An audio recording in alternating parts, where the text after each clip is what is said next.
There is a quiet, highly destructive delusion taught by almost every mainstream personal finance guru on the planet. They tell you to save. They draw up rigid, complicated spreadsheets, instruct you to cut back on minor conveniences, and promise that if you live a life of continuous self-denial, you will eventually achieve freedom. What they do not tell you is that the act of saving money in the way it is traditionally taught is a highly optimized psychological trap.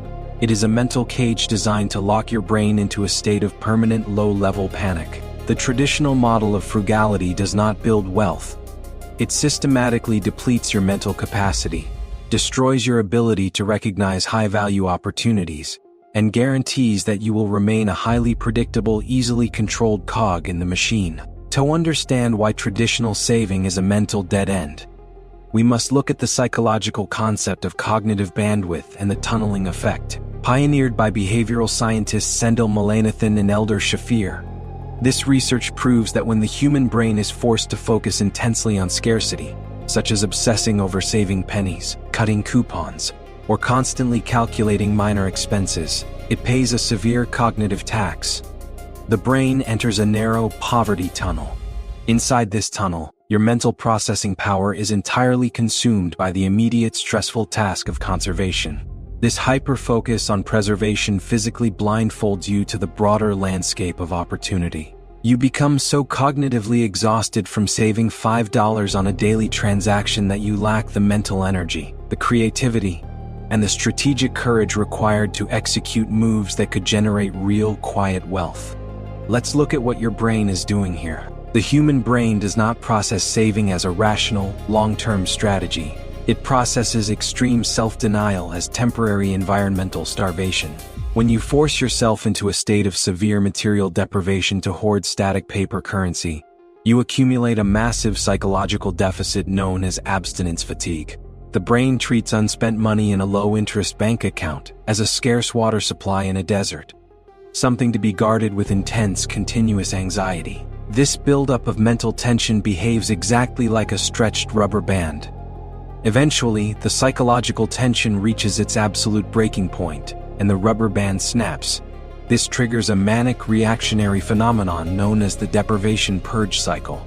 You suddenly experience an uncontrollable urge to relieve the stress of saving, resulting in a massive spending spree on financed luxury, high-interest consumer upgrades, or expensive, dopamine-heavy distractions. The traditional act of saving is the exact mechanism that triggers your periodic financial collapses. Take out your pencil, let's look at the numbers. Imagine a consumer who commits to an aggressive traditional saving regime, spending 2 hours every single day researching discount codes, driving across town to save on fuel, and obsessing over cutting $30 a week from their basic expenses. On paper, this looks like a disciplined financial habit. But let's write down the real mathematical and cognitive cost of this frugality tax. Over a single year, this hyper-focus on minor preservation consumes roughly 700 hours of their finite mental bandwidth. If their cognitive focus was redirected toward building a highly valuable skill, seeking asymmetric career opportunities, or quietly structuring a leveraged asset, that same mental energy could easily generate tens of thousands of dollars in quiet capital. Instead, they have saved $1,500 in static cash that is actively losing purchasing power every single second to inflation, while entirely sacrificing the mental space required to build real sovereignty. They have traded their highest leverage asset, their cognitive focus, for a pile of depreciating paper, keeping themselves locked in a state of high-stress survival that perfectly serves the interests of the traditional economic system.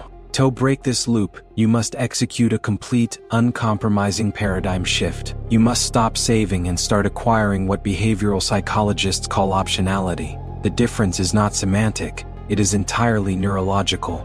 Saving is a defensive, fear-based behavior that signals to your ancient brain that you are in a state of starvation. Optionality, however, is an offensive, strategic behavior. You do not hoard cash to keep it static. You accumulate liquid reserves for the sole purpose of purchasing units of your own absolute freedom. The first step in this defense is the implementation of the automated liquidity firewall. If your brain is allowed to constantly look at a growing balance of static cash in your everyday account, it will continuously trigger either the panic of hoarding or the urge to purge. You must automate your financial flow so that your excess capital is instantly and invisibly transferred into quiet, non-transactional assets the moment it enters your space. This capital must exist entirely outside of your daily awareness, unlinked from your instant spending cards and completely separated from your emotional identity. By removing the visual feedback loop of the cash balance, you prevent both the hoarding panic and the spending urge, allowing your resources to build in absolute silence, while your mind remains calm and focused on high-leverage activities. The second step is the transition from defensive frugality to asymmetric leverage. Instead of exhausting your limited mental bandwidth trying to save pennies on minor daily conveniences, you must deliberately invest your cognitive energy into spotting asymmetric opportunities, moves where the downside is strictly limited, but the upside is virtually infinite. This includes building specialized, hidden skills, quietly creating independent income streams, and acquiring quiet assets that grow in value while requiring zero public display. You must protect your mental bandwidth like a sacred resource. By keeping your mind out of the poverty tunnel of extreme self-denial, you preserve the mental clarity, the strategic courage, and the creative energy required to make major, sovereign moves. Their image is busy, loud, and incredibly expensive. Your growth is quiet, stealthy, and completely invisible. The final, and most critical, shield is the adoption of real, quiet luxury. The system wants you to believe that the only alternative to extreme saving is conspicuous, high-debt consumption. But the truly sovereign individual understands that the ultimate luxury is not a leased status symbol or a highly visible social media display. The ultimate luxury is absolute privacy, complete control over your daily schedule, and the silent, unshakable power of possessing resources that no one else knows exist. When you stop saving out of fear and start accumulating out of a desire for absolute autonomy, you stop playing the system's rigged status games. You realize that static paper in a traditional bank is a psychological trap, but liquid, silent capital is a fortress that guarantees your lifetime exit. Let's look at what your brain is doing here as we reach the final verdict. The traditional economic matrix wants you trapped in a cycle of high-stress frugality, followed by manic debt-fueled consumption, because that is the exact cycle that keeps you dependent, exhausted, and locked in the poverty tunnel. They want you focused on saving pennies so you never have the clarity to claim your freedom. But the path to real sovereignty has always been silent, strategic, and deeply psychological. By choosing to protect your mental bandwidth, automate your reserves, and invest strictly in your own absolute autonomy, you break their script and claim your life. This leaves us with a deeply uncomfortable clinical question that you must answer within the quiet of your own mind. Are you willing to stop hoarding paper in a state of fear, just to start buying the quiet assets that actually buy your absolute freedom? Leave your thoughts in the comments below if you are ready to begin the reset. We will keep writing the counterscript.